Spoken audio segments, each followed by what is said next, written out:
For Texans linebacker and team captain Azeez Al-Shaair, a return to Jacksonville, Florida, Everbank Stadium represents a chance for the Texans to get on the winning track. For others, though, it's a reminder of the controversy he was involved in a year ago when his concussion-causing hit on a sliding Jaguars quarterback, Trevor Lawrence, led to a big brawl between the two teams, his ejection, and a 3-game NFL suspension, along with harsh words from NFL disciplinary officer Jon Runyan that made Al-Shaair briefly question his place in the game. 1 year later, his focus is not on the past, it's on this football game and actions, not words. Been through a lot to play this game, all of the things that you've talked about before. You said last year you felt misunderstood. What would you like people to understand, though, about you? The only thing I'm going to let talk is he showed the pass right here. I don't got to say much, It's not really up for me to really try to make somebody understand who I am. If you know me and you're blessed to be around me, then you know who I am. And if you're not, then, I just pray for you.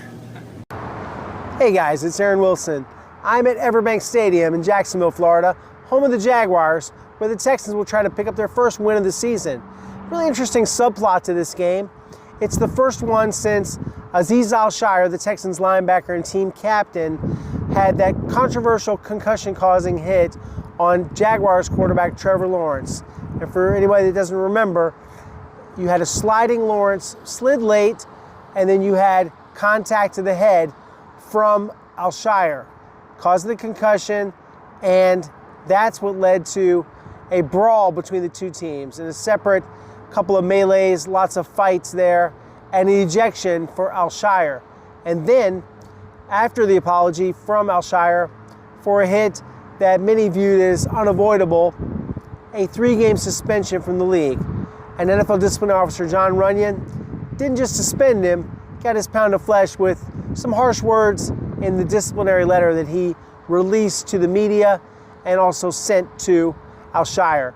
So it was a tough time for a very introspective and emotional player, a guy that I really feel like is the heartbeat of the Texans defense. Some call him the emotional regulator. I agree with all of those characterizations. So for Al-Shaair, it made him question his place in the game. He said he was in a deep, dark place, and he was very upset and was thinking deeply about how he's perceived. He received, as you guys probably have saw, a lot of hate on social media, some of which I won't repeat, but there were anti-Muslim comments, there were racist comments, there was a lot of hate, and there still is toward Al-Shaair, at least here in Jacksonville, where he's an extremely unpopular figure. So where this leaves the Texans and Al-Shaair and Trevor Lawrence, they say they've all moved on from last year, and that's what you would expect to hear from them. I still think there's a lot of focus on it, and he says it's about proving that he plays the game the right way. He tries to do that each and every week. I thought that he handled all questions about this in an exemplary manner, and that's how he normally is with any press situation. So for Azeez, it is emotional in the sense that people are saying some tough things about you. They're calling you a dirty player. They dislike you, obviously, in this building, and I expect him to be booed quite loudly, along with the Texans, when they take the field. Does it all matter? It only matters if you give it oxygen, if you can't handle your emotions, if you can't process what happened, learn from it, and avoid, illegal hits in the future. So the burden is on the defender. Everybody knows that. If there's a sliding quarterback or a low running back, it's for the defender. They have to twist and turn their body in a very acrobatic fashion to avoid having an illegal hit. It's really a tough thing to be a defensive player nowadays, and I sympathize. Back in the day, I played defense in high school and in college at East Carolina. I played linebacker too, not at the level that he plays at, obviously, but I'll still have that perspective of what is it like to tackle? What's it like to try to keep your head out of the tackle? What's it like to try to avoid hurting yourself when you're making these hits, I remember back in the day getting lots of stingers and having a lot of, neck injuries, and the pain would go down your arm. And it was a different era. This is a long time ago, back when I was playing. And now, it's a little bit safer game in many ways, despite the high-speed impacts that resemble car crashes in terms of force and torque and the devastating hits that go back and forth, offense and defense. So there are rules to protect the defensive players and the offensive players. And so, I think for anyone that's a hard hitter like Al-Shaair, yeah, you can be a bit of a marked man. So the refs are watching you, and you have to try to avoid these sorts of things. I think he will. I don't think that this will be something that goes and carries into the game. They're both game captains, and team captains. They'll be out there for the coin toss. And Trevor Lawrence said from his standpoint, he's moved on from it. They're going to shake hands, and he's going to treat him like no one else different at the coin toss. So I don't necessarily think, while yes, I'm sure everybody's going to be watching, I'm not expecting anything at all to go on between these guys that would even resemble a controversy or harsh words. But it was interesting to hear from Azeez this week about how he feels. So, he says he's gotten a lot of crazy stuff since it happened to this day. And he says, if they're fans of football or if they just hate him. Either way, he doesn't have a clue. And he says that's between them and God, meaning basically like, I'll pray for you. Like, I can't help you if that's how you feel. So in terms of just breaking down the hit, I think that, he's trying to make a tackle. He's not trying to hurt the player, but it wound up having that outcome. And really, in anything in football and life, we're results-oriented business. What wound up happening? Contact to the head, definitely illegal. Should Trevor have slid earlier? He doesn't normally slide. Absolutely. But the game, you have to adapt to what the game is, not how you wish the game was, if that makes any sense. So yeah, I saw Azeez, he apologized, and on social media, and he really disliked being called dirty. And that's something that for a defensive player, for any player, you want to avoid. You never want to be saying, people saying that you're playing outside the rules. That's rough. And how does he approach this game? Play hard, hit anybody that has the ball in their hands, and do his job. Couldn't agree more. That's what you should do. Sorry, the phone's moving a little bit. There's some gusty winds here in front of Everbank, and of course the game is played outside. This is not a dome. So natural elements, supposed to be about 87 degrees and sunny and clear, and it should be a good football game between two good teams. We'll get a little more into some of the matchups. We've talked a lot in some of the other videos about that, but for Trevor Lawrence, he doesn't expect to say anything different to Azeez other than what he normally does with the coin toss. And then as far as proving points, that's what Azeez is going to try to do. He's going to try to prove his point about what he's all about. And so I asked him, I said, what about the people that misunderstand you? And he says, he wound up motioning toward his shoulders, kind of touching each shoulder, and said he's going to talk with his pads. And he said, for anybody that doesn't understand him, it's not for them to understand. And he says, I'll pray for him. And it's a very polite way of saying, can't help you. Not going to get caught up in these controversies and really have, really give it a lot of oxygen. So I get it. Last year, said he was in a dark place, as dark as he could be in. So he thought about walking away from football. Game has given him a lot. 3 years, $34 million deal. Former undrafted free agent.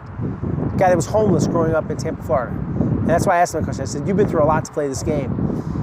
What does it mean to you to be misunderstood, or for people to have, the wrong idea about you? Like last year, he said he didn't eat. It's like a blur. He didn't go anywhere. It was a tough time for him. And you remember Nick Casario, how fired up he was about the disciplinary letter from John Runyon. And of course, this suspension cost him a lot of money. $112,745 per week, $83,333 in salary for each game check, plus lost active roster bonuses in 29,411 increments. So that was, very tough. And I think the comment, and Runyon said it, he should have put it in better perspective. This is the one that bothered him the most. Your lack of sportsmanship and respect for the game of football and all those who play, coach, and enjoy watching it is troubling and does not reflect the core values of the NFL.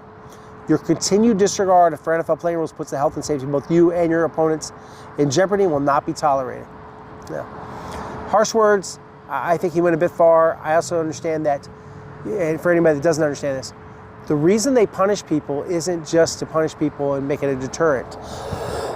it's also a public relations situation. It's about the league looking like, hey, we're tough on these things. It's just like, why suspend anybody? What's the point? They could do that. They could have a league like that. There have been times where I felt the league was that way back in the day, where they would just basically let these guys play. And it was about the big hits, and it was about the league glorifying the big hits. And of course, with the concussion situation and all of the lawsuits, it's a business, and that affects everything. Just like you're seeing things in media right now. That's business. Things are, with the FCC, different things that are going on. It's all business. It has a lot to do with, everything that's kind of becoming a controversy. But yeah, I mean, at one point, Azeez Al-Shaair, he said this last year, and I thought it was a very telling comment. He had a moment where he thought there's no way he can play football again if this is how people he works with view him. He says, and it's, I'm not necessarily having to prove that he's a good person or to prove that he's not a dirty player, but he felt like, there was 6 years of his handiwork in the NFL, and getting the clarity, having that conversation, going to New York and talking to Runyon, talking to Troy Vincent, talking to NFL Commissioner Roger Goodell, that really gave him the closure he needed to resume playing football again. I think he's done a great job of that. And Trevor Lawrence, it's a lesson learned for him too about sliding. So it's interesting. During that meeting, Runyon clarified that he was referencing the hit on Lawrence and the altercations. And one thing that Azeez has owned up for, there shouldn't have been a second altercation. For him to continue fighting, to kind of lose it, that was bad. And he's owned up to that. And so for this year, looking at, and obviously, a lot of people brought this up too and showed the videos. The one where Runyon has a flying headbutt. I mean, Runyon was known as a very dirty player when he was playing the game. And, I covered games that John Runyon was a part of. And he was known as one of those guys who would play way past the echo of the whistle. But he's in the job he's in now. And for Azeez and everybody that plays the game, they have to follow these rules. And so somebody's got to be the disciplinary officer. Somebody's got to enforce these rules. And so for him, it's Runyon. So, it's interesting to kind of see where all this went. And now there's a football game to be played. So a couple things happened today in terms of personnel. Rookie corner Jalen Smith told me that the hamstring injury is in the middle of his hamstring. It's a strain, and it's serious enough that they put him on short-term injured reserve. I expect him to be back at some point this season, but for now, he was placed on injured reserve. They signed, and I think deservedly so, Jakob Johnson, the fullback, to the 53-man roster. He was always supposed to be on the 53, and now he is on the 53, not just an elevation, but permanently signed. They elevated a couple of corners / nickels and safeties to have people up. D'Angelo Ross basically is for special teams, and he can also play some corner, but Tremont Smith will be the third corner. And then you've got Miles Bryant and D'Angelo Ross elevated for the Texans for this football game. And with Bryant, he plays nickel, he plays safety, he can also play outside corner, he plays a lot of positions. Ross is more of an outside corner, has run a 4.38, but does get picked on a lot as a shorter corner. Just doesn't really have that, height, the length that you hope for sometimes at the corner position. So, sometimes it's tough matchups for him. But I don't expect him to play a lot of corner. I expect him to be on punt and kickoff.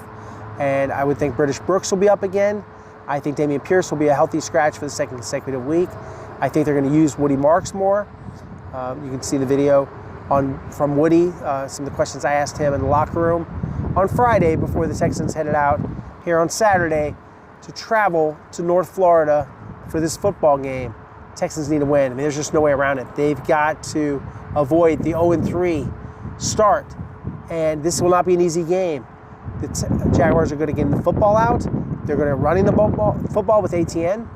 They're going to throwing the ball with Brian Thomas. I haven't seen a real high efficiency from Trevor Lawrence, but he's capable of it. And they have a good defense with Trevon Walker, Eric Armstead, Josh Hines-Allen, Fayode Oluokun, and Tyson Campbell. So they have some good players. They can play. Liam Cohen is a young coach. He's still kind of growing into the role, but he's smart.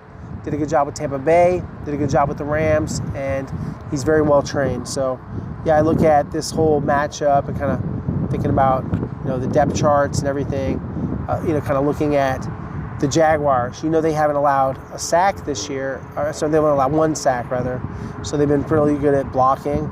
It's not exactly a real distinguished line. It's Walker Little and Ezra Cleveland and Robert Hainsey and Patrick McCarry and Anton Harrison. They're playing very well together. So are the Texans. In times, they are blocking well and creating a good protective pocket for C.J. Stroud. He's got to get the ball out. I think, in watching a lot of the clips, people are kind of seeing that. It's not just the offensive line. It's a shared responsibility. It's C.J. needing to throw on point and get the ball out on time. And for receivers, adjusting their routes.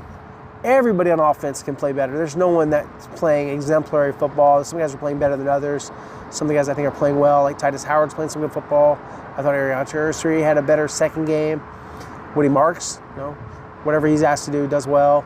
Nick Chubb, Nico Collins. I don't really put a lot of these incompletions on Nico. I think, CJ will be the first to tell you he's got to throw a better ball, and they've got to connect better with a star wide receiver like that. But perhaps having Christian Kirk back will make this offense flow. I don't think it's all about one player, but I do think he can help the situation, and maybe they can get a win. And we're going to have a lot of coverage here, obviously. This is probably my last preview, barring any other real big developments. But, we've got the personnel stuff. We've got this preview on Azeez Al-Shaair, Trevor Lawrence. And, my expectation is a very competitive football game. I think it's going to be close. I don't think the Jaguars are in the same category as the Rams and the Buccaneers, two playoff teams. I think the Jaguars are a team that the Texans should be able to handle. And if they can't win this game, or if they, should get blown out or something like that, I'd be very troubled about the Texans' outlook. I think they are going to play better. I think they have a chance to win this game.